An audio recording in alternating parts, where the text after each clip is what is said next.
Il y a quelques mois, alors qu'il semblait au plus haut de sa carrière sur les réseaux sociaux, elle, acteur et humoriste Brody Hallmaker, annonce faire une pause de TikTok. Celui qui est fait connaître sur la plateforme de courtes vidéos durant le confinement, annonce fin août ses 21 millions de fans. Il quittait les réseaux sociaux pour préserver sa santé mentale. Et à tous ceux qui souhaitent être créateurs de contenu, J et 3 conseils.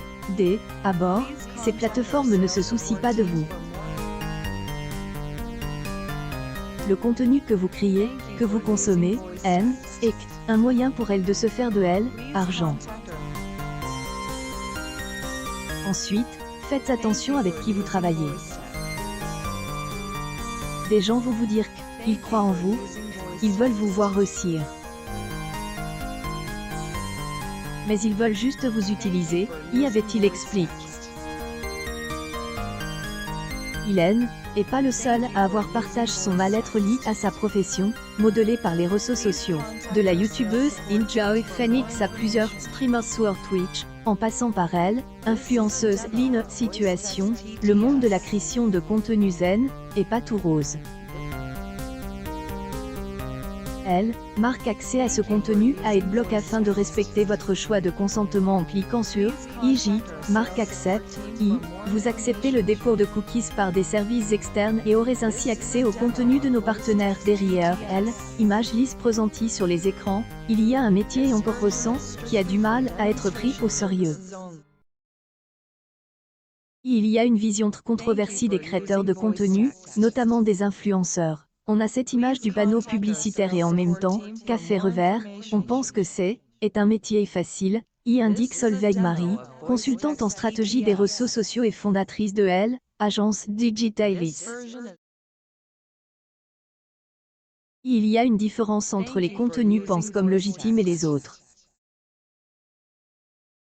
On méprise toujours les nouvelles plateformes, comme TikTok, même au sein de la création de contenu, y indique Bastien Louessard, maître de conférence à Université Paris 13.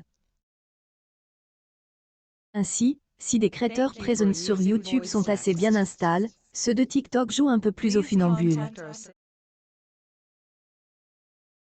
Est un métier tout nouveau, et je pense que la plupart ne le comprennent pas, même si K évolue, y explique Monsieur Thomas, qui réunit 1,3 million d'abonnés sur TikTok pour des vidéos où il y fait passer des messages en mangeant,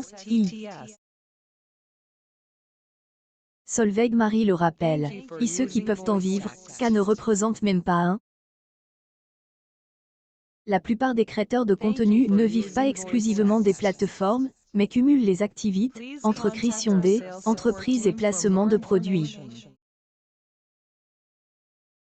Ils ne peuvent pas dépendre uniquement de la monétisation de la plateforme. Les youtubeurs ont migré sur Twitch, les instagrammeurs sur TikTok, y ajoute Solveig Marie. Bref, il faut se diversifier et ne pas mettre tous ses œufs sur la même plateforme. Se lancer dans aventure des réseaux sociaux à plein temps, Monsieur Thomas était responsable de magasin C et D, ailleurs dans sa salle de pause. Il a commencé ses vidéos.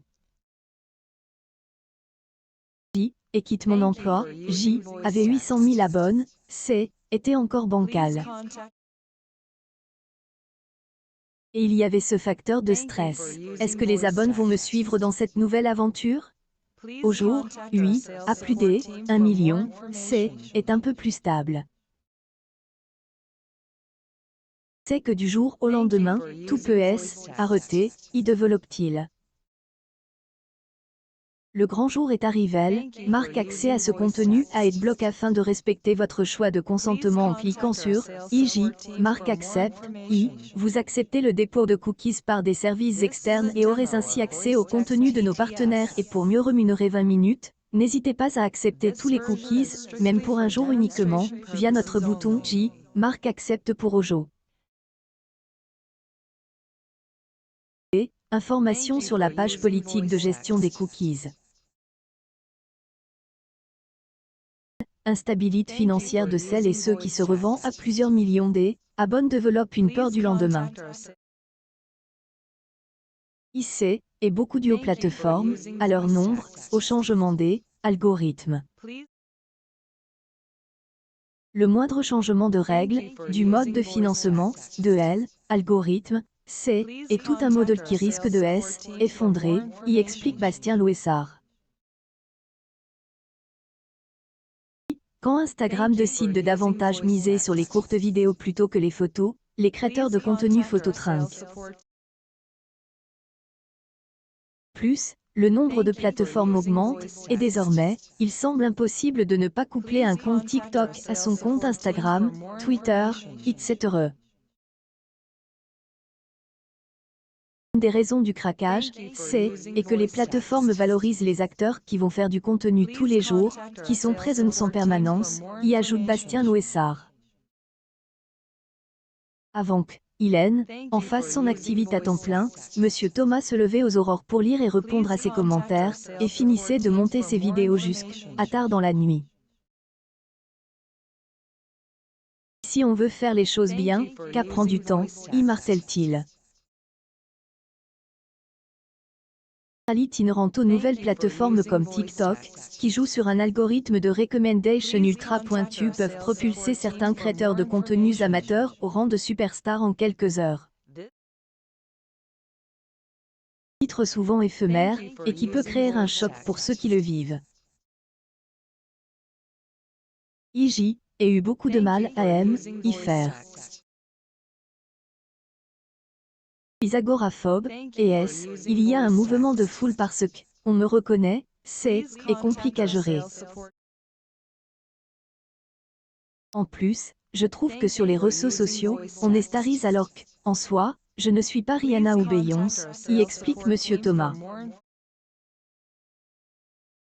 Elle marque accès à ce contenu à AdBlock afin de respecter votre choix de consentement en cliquant sur IJ, marque accepte, vous acceptez le dépôt de cookies par des services externes et aurez ainsi accès au contenu de nos partenaires. À tout cela s'ajoutent les critiques incessantes et le cyberharcèlement que peuvent subir, en particulier, les créatrices de contenu.